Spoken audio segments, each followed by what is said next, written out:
day 4 of our Picky Eater Bento series, and we are getting colorful today with our rainbow-inspired bento box. It's another vegetarian box, and we're enticing our picky eaters with color.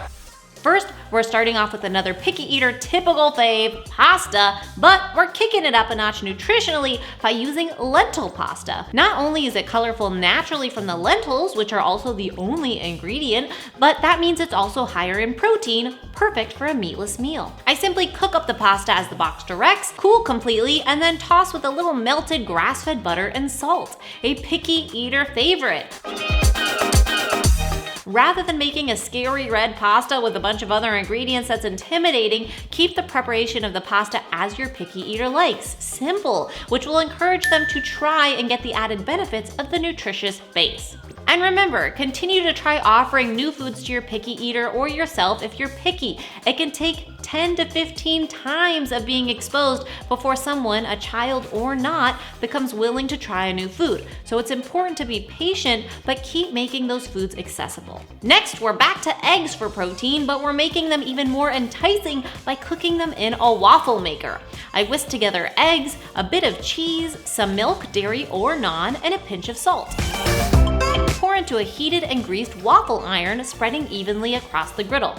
Cook according to your machine's directions, 3 to 5 minutes, and look at that! It looks like a waffle, but it's an egg. If your picky eater is resistant to eggs, you may have them thinking twice once they're in waffle form. I like to serve this with ketchup on the side for dipping. If you're enjoying today's bento box, be sure to subscribe and hit the bell so you're notified of new videos. We've had 3 already and have 1 more in this mini series, but I share new bento video content all the time.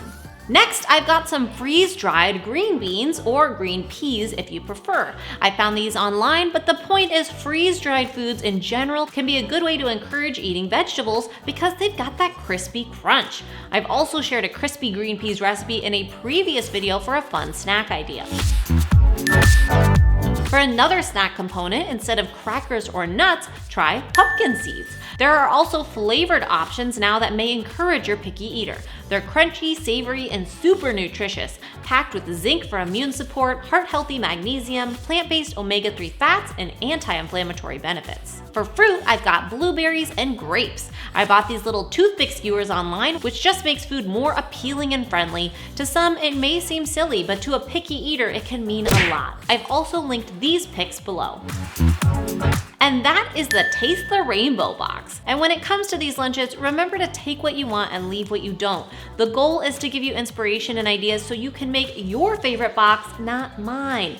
Thumbs up for making healthy your way. Also, I do have an entire bento ebook with around 40 full bento box lunches and over 100 recipes. If you want more lunch inspiration as well as vegan and vegetarian recipes, you can check it out at mindovermunch.com/ebooks and get 10% off any ebook or package of your choice this week only if you use the code PICKY at checkout. I'm hosting a giveaway for my newsletter subscribers this month for a full set of meal prep containers. If you are on the list, then you're already entered, but if not, you can sign up using the link in the description or at mindovermunch.com. I'll see you tomorrow for a brand new bento box video, and remember, especially when it comes to pleasing picky eaters, it's all a matter of mind over munch.